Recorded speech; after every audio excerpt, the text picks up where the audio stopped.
ये कहानी है टाइलर रेक नाम के एक ऐसे खतरनाक स्पाई एजेंट की जो बाकी एजेंटों से बिल्कुल अलग है। दुनिया के सबसे खतरनाक शहरों में घुसकर हजारों दुश्मनों की बरसती गोलियों के बीच से लोगों को जिंदा निकाल लाना ही उसका काम है। सब लोग उसे एक चलता फिरता वन मैन आर्मी मानते हैं। आज तक उसका एक भी मिशन फेल नहीं हुआ, लेकिन इस बार उसे ऐसा मिशन मिलने वाला था जहाँ से जिंदा लौटना ही उसके लिए सबसे बड़ी चुनौती बनने वाली थी। तो कहानी की शुरुआत एक सुनसान इलाके से हुई, जहाँ हमें सबसे पहले टाइलर की बॉस निकोल दिखाई गई, जो टाइलर को उसकी जिंदगी का सबसे खतरनाक मिशन सौंपने आई थी। उसने बताया कि टाइलर को बांग्लादेश के ढाका शहर में जाकर एक इंडियन ड्रग लॉर्ड के बेटे ओबी को बचाना है, जिसे कुछ दिन पहले पुलिस की वर्दी में आए किडनैपर इंडिया से उठाकर बांग्लादेश ले गए थे। मिशन पूरा होने पर उसे मुंह मांगी कीमत मिलने वाली थी, इसलिए उसने बिना देर किए इस मिशन की खोजबीन शुरू की। जल्द ही उसे पता चल गया कि ओबी को बांग्लादेश के सबसे बड़े गैंगस्टर ने किडनैप किया है, जो उसके बाप से बदला लेना चाहता है। मिशन की डिटेल्स मिलते ही टाइलर बिना एक पल गवाए बांग्लादेश पहुंच गया। वह एक डीलर का आदमी बनकर सड़क किनारे बैठकर किडनैपर्स का इंतजार करने लगा। उससे थोड़ी दूरी पर एक दाढ़ी वाला आदमी भी टाइलर के इशारे का इंतजार कर रहा था। कुछ ही देर में टाइलर को कॉल आया। फोन पर बताया गया कि उसे सामने वाली लॉन्ड्री शॉप तक जाना है, लेकिन जैसे ही वो वहां पहुंचा तभी किसी ने पीछे से उसकी कमर पर पिस्टल तान दी। इसके तुरंत बाद एक वैन उसके सामने आकर रुक गई। किडनैपर्स ने उसे काला कपड़ा पहनाया और जबरदस्ती वैन में डालकर ले जाने लगे, लेकिन उन्हें नहीं पता था कि यह सब कुछ टाइलर के प्लान का हिस्सा है। कुछ ही समय बाद टाइलर को एक सुनसान बिल्डिंग में ले जाया गया, जहां पहुंचते ही किडनैपर्स ने फिरौती के लिए उसके सिर पर पिस्तौल तान दी, पर टाइलर ने एक भी बार पलक नहीं झपकाई। उसने कहा कि पहले उसे लड़के को जिंदा देखना है, तभी वह फिरौती देगा। जब उसने देखा कि ओबी पूरी तरह सुरक्षित है, तब उसने आसपास के गार्ड और जगह का अंदाजा लगाया। तभी टाइलर फिरौती देने को तैयार हो गया। जैसे ही वे लोग उसे बाहर ले जाने लगे, तभी दाढ़ी वाले आदमी ने हमला कर दिया।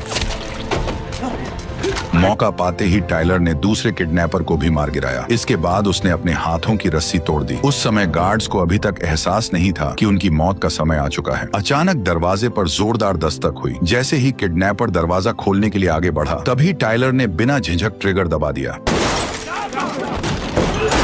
कमरे के अंदर घुसते ही वह हर एक किडनैपर पर टूट पड़ा। गोलियों की आवाज ने तुरंत बाहर तैनात गार्ड्स का ध्यान खींच लिया, लेकिन वे जैसे ही हथियार उठाने गए, बाहर छिपे दाढ़ी वाले आदमी ने एक एक करके सभी को गोली मारकर ढेर कर दिया। उधर दूसरी तरफ टाइलर ने घर के अंदर बचे हुए गुंडों का सफाया शुरू कर दिया, लेकिन कुछ ही देर में उसकी गोलियां खत्म हो गईं, जिससे उसे हाथापाई पर उतरना पड़ा। टाइलर थॉर का हथौड़ा तक उठा चुका था, इसलिए ये छोटे मोटे गुंडे उसके सामने बच्चे थे। उसने पलक झपकते ही कई सारे गुंडों को धूल चटा दी। तभी बाहर से एक गुंडा तलवार लेकर उस पर टूट पड़ा, लेकिन टाइलर ने टेबल पर रखा कप उठाकर सीधे उसकी छाती पर दे मारा और वो वहीं बेहोश होकर गिर पड़ा। जैसे ही दूसरा गुंडा उठने वाला था, टाइलर ने लात मारकर टेबल से उसका सिर फोड़ दिया। पीछे से एक और गुंडा बंदूक लेकर आया, लेकिन टाइलर के सामने वह भी टिक नहीं पाया। जैसे ही उसे लगा कि अब सब खत्म हो गया, तभी पीछे से बंदूक लोड होने की आवाज आई। उसने मुड़कर देखा तो एक छोटा बच्चा बंदूक पकड़कर लोड कर रहा था, पर टेलर ने उस पर हमला नहीं किया, क्योंकि उसके अपने खुद के कुछ उसूल थे। इसलिए उसने बच्चे से बंदूक छीन ली और तुरंत उसे दूर जाने को कहा। इसके बाद टाइलर ने फौरन ओबी की बंधी रस्सियां खोल दी और उसे अपने पीछे चलने को कहा। जल्द ही टाइलर प्लान के मुताबिक ओबी को लेकर वहां से निकलने लगा। दूसरी तरफ गैंगस्टर को टाइलर के बारे में सब पता चल गया। उसने तुरंत सेना को ऑर्डर दिया कि पूरे इलाके को सील कर दिया जाए। साफ था कि उसे टाइलर का अगला कदम पता था, लेकिन सालों से एक ही काम को कर रहा टाइलर इस सब का अंदाजा पहले ही लगा चुका था। उसने ओबी को एक सुनसान फैक्ट्री तक गाड़ी से पहुंचाया। फिर उसने खुद के लिए बुलेट प्रूफ जैकेट पहना और उस पर लगे उपकरणों से निकोल से कांटेक्ट किया। इसके बाद उसने ओबी को भी एक बुलेट प्रूफ जैकेट पहना दी। आखिर में उसने एक वीडियो रिकॉर्ड करके निकोल को भेज दी। तब उसने अगला प्लान शुरू किया। टाइलर ओबे को लेकर सीधे जंगल के किनारे बहने वाली नदी की तरफ बढ़ने लगा। निकोल की टीम पहले से ही शिप तैयार किए हुई थी, बस टाइलर को ओबे के साथ शिप तक पहुंचना था। लेकिन जल्द ही पूरे प्लान की धज्जियां उड़ने वाली थी। अचानक निकोल को कुछ गड़बड़ महसूस हुई। उसने टाइलर से थोड़ी देर रुकने को कहा। जब शिप में बैठे लोग टाइलर का इंतजार कर रहे थे, तभी अंदर से अचानक तेज अलार्म की आवाज गूंज उठी, जिससे माहौल एक पल में बदल गया। जैसे ही टाइलर के साथी नीचे उतरकर जांच करने पहुंचे, तभी एक नकाब पोश आदमी ने पीछे से हमला कर दिया और एक ही झटके में दोनों को मौत के घाट उतार दिया। बाहर निगरानी कर रहे दाढ़ी वाले को भी कुछ गड़बड़ लगी। उसने तुरंत स्नाइपर राइफल के स्कोप से अंदर की ओर देखा, लेकिन अगले ही पल नकाब पोश आदमी उस तक पहुंच गया और उसे भी मार गिराया।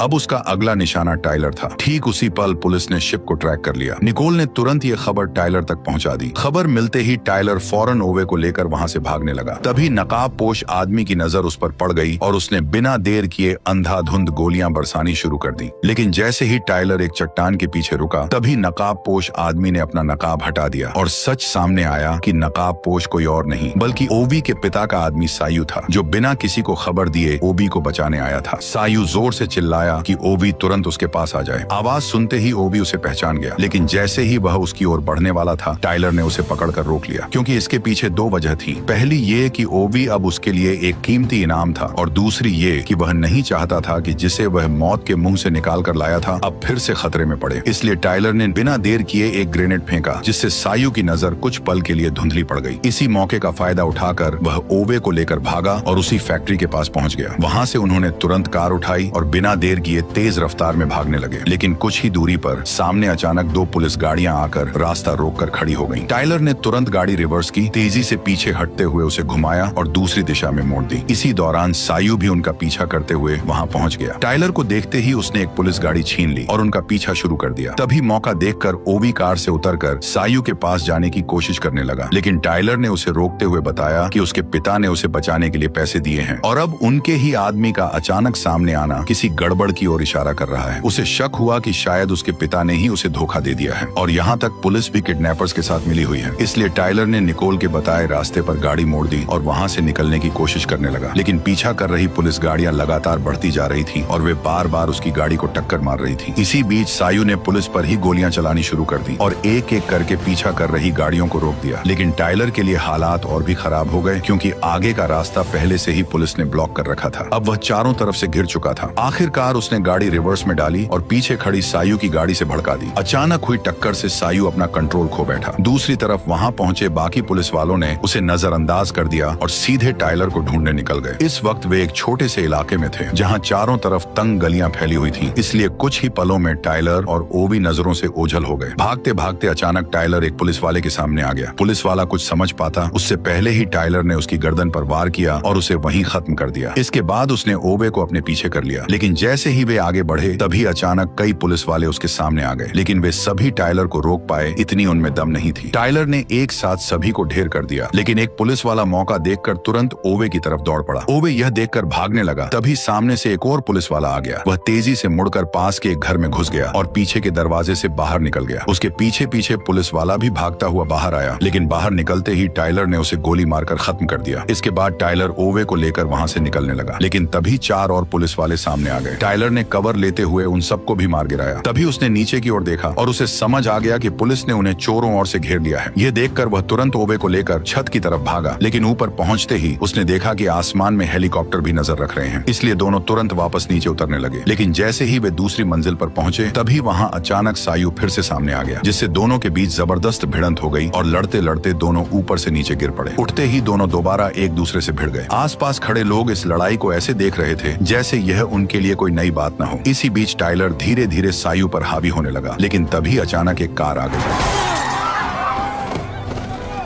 टाइलर को गिरते देख सायू तुरंत उठा और जमीन से बंदूक उठाकर टाइलर को खत्म करने के लिए आगे बढ़ने लगा। तभी उसे ओवे की चीख सुनाई दी और वह तुरंत उसकी आवाज की तरफ मुड़ गया। वहां पहुंचकर उसने देखा कि कुछ पुलिस वाले ओवे को पकड़कर ले जा रहे थे। उसने बिना देर किए उन सभी पुलिस वालों को मार गिराया और फिर ओवे को उठाकर वहां से निकलने लगा। लेकिन जैसे ही वह मोड़ तक पहुंचा तभी टाइलर ने ट्रक से उसे टक्कर मार दी। इसके बाद उसने ओवे को तुरंत ट्रक में बैठाया और फिर दोनों वहां से तेजी से निकल गए। लेकिन ऊपर उड़ रहा हेलीकॉप्टर लगातार उनका पीछा कर रहा था। जैसे ही वे पुल के नीचे पहुंचने वाले थे तभी टाइलर ने तुरंत एक फैसला लिया। उसने ओवे के साथ चलते ट्रक से छलांग लगा दी। इसके तुरंत बाद ट्रक आगे जाकर तेल के टैंकर से टकराया और जोरदार धमाके के साथ फट गया। उस धमाके से उठे धुएं ने हेलीकॉप्टर की नजर को पूरी तरह भटका दिया और इसी मौके का फायदा उठाकर टाइलर ओवे को लेकर वहां से निकल गया। जल्द ही कर्नल को पता चल गया कि वे दोनों अभी भी जिंदा हैं। ये सुनते ही गैंगस्टर ने तुरंत अपने सभी लोगों को टाइलर को मारने के लिए भेज दिया। उधर टाइलर ओवे को लेकर एक पुराने गार्ड रूम में छुपा हुआ था, जहां ओवे की मदद से उसने अपने घायल हाथ पर पट्टी बांधी। तभी उसे निकोल का फोन आया। उसने बताया कि सायू ओवी के पिता का ही आदमी है और अब उसका पिता पैसे देने से बचना चाहता है, इसलिए उसने सायू को भेजा है ताकि वह टाइलर की नाक के नीचे से ओवी को वापस ले जा सके। निकोल ने यह भी बताया कि इस मिशन में टाइलर के अलावा उसकी पूरी टीम मारी जा चुकी है, इसलिए उसने टाइलर को साफ सलाह दी कि वह ओवी को वहीं छोड़ दे ताकि वह खुद आसानी से दुश्मनों के बीच से निकल सके। लेकिन टाइलर ने साफ मना कर दिया क्योंकि अब वो बुरी तरह फंस चुका था और केवल पैसे न मिलने की वजह से वो एक छोटे से बच्चे की जान जोखिम में नहीं डाल सकता था। टाइलर की यह बात सुनकर आखिरकार निकोल मान गई। उसने कहा कि वह 4 किलोमीटर दूर पुल के पास हेलीकॉप्टर का इंतजाम कर देगी और वहीं से उन्हें बाहर निकाला जाएगा। निकोल की बात मानकर टाइलर रात में ही वहां से निकलने लगा। उसने सड़क पर खड़ी एक कार का लॉक तोड़कर उसे खोल लिया, लेकिन जैसे ही वो गाड़ी स्टार्ट करने वाला था, अचानक कुछ गुंडे उसके सामने आकर खड़े हो गए। टाइलर यह देखकर एक पल के लिए चौंक गया कि सामने हथियार थामे गुंडे असल में छोटे छोटे बच्चे थे। वह उन्हें देख ही रहा था कि अचानक उन्होंने बिना कुछ सोचे सीधे उस पर गोलियां बरसानी शुरू कर दी। टाइलर तुरंत गाड़ी के पीछे छिप गया और तुरंत कुछ स्मोक ग्रेनेड फेंक दिए। क्योंकि सामने बच्चे थे इसलिए वह उन्हें मारना नहीं चाहता था। जैसे ही वे पास आए, उसने एक को कार के दरवाजे में फंसा दिया और दूसरे को दरवाजा मारकर दूर गिरा दिया। इन हथियार लिए बच्चों के सामने भी टाइलर पूरी तरह कंट्रोल में था और वह सिर्फ उन्हें रोकते हुए खुद को बचा रहा था। लेकिन बच्चों का उसे जिंदा छोड़ने का कोई इरादा नहीं था, इसलिए सबसे छोटे बच्चे ने तुरंत उस पर बंदूक तान दी। लेकिन इससे पहले कि वह गोली चला पाए, टाइलर ने एक थप्पड़ मारकर बच्चे को जमीन पर पटक दिया। तभी अचानक ऊपर से सरकारी हेलीकॉप्टर पहुंच गया। ये देखकर टाइलर ने देर नहीं की और तुरंत ओवे को लेकर वहां से निकल गया। भागते भागते दोनों एक गंदे नाले में कूद गए और किसी तरह बच निकले। फिलहाल वे दोनों खतरे से बाहर थे, लेकिन कभी भी मौत उन तक पहुंच सकती थी, इसलिए टाइलर ने चाहता हुए एक फैसला लिया। ठीक उसी समय सायू को एक कॉल आया जो टाइलर का था। टाइलर ने उसके साथ मिलकर काम करने का फैसला किया ताकि वे ओवे को शहर से बाहर निकाल सकें। जल्दी ही सायू तय जगह पर पहुंच गया। टाइलर ने उसे अपने हथियार दे दिए और हेलीकॉप्टर की लोकेशन भी बता दी। लेकिन वहां तक पहुंचने के लिए उन्हें 2 बैरिकेड पार करने थे, इसलिए टाइलर ने प्लान बनाया कि वह दुश्मनों को भटकाएगा और सायू ओवे को सुरक्षित लेकर आगे बढ़ेगा। दोनों तुरंत इस प्लान पर तैयार हो गए। कुछ ही देर में वे पहले बैरिकेड तक पहुंच गए, जहां बड़ी संख्या में सैनिक चेकिंग कर रहे थे। टाइलर ने बिना देर किए ग्रेनेड लॉन्चर उठाया और सीधे हमला कर दिया।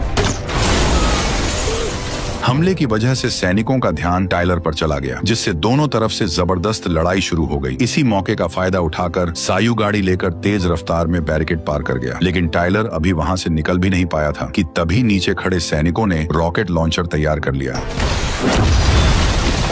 दुश्मन तेजी से उसकी तरफ बढ़ रहे थे, लेकिन जो भी सामने आया टाइलर उसे तुरंत खत्म करता चला गया। ऊपर आ रहे सैनिक कुछ ही पल में ढेर होते चले गए। उसी वक्त टाइलर ने सीढ़ियों से सैनिकों की आहट सुनी और तुरंत एक ग्रेनेड निकालकर नीचे फेंक दिया।